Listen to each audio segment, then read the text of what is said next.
gentleman from Ohio is recognized for 4 minutes. Thank you, Mr. Speaker. I appreciate the gentleman yielding. A ploy.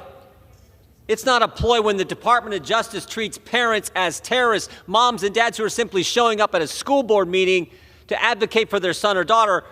A ploy. It's not a ploy when the FBI pays Twitter $3 million, not one, not two, $3 million to censor American citizens.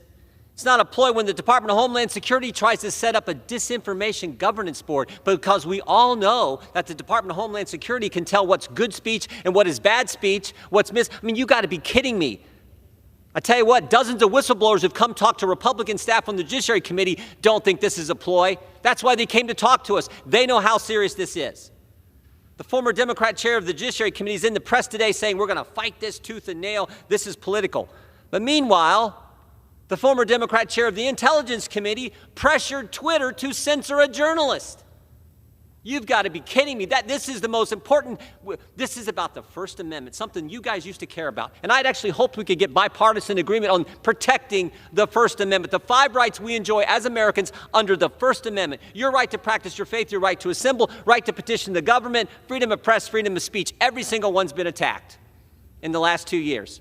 Government was telling people they couldn't go to church just a few years ago.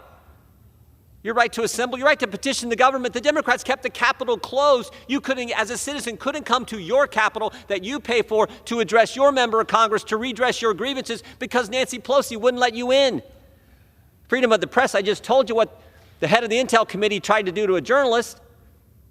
The most important right we have, though, is your right to talk. Because if you can't talk, you can't practice your faith, you can't share your faith, you can't petition your government, the right to speak is the most important, and that's what they're going after. And that's why we've had dozens of whistleblowers come talk to us. We want to focus on that because we want it all to stop. We want the double standard to stop.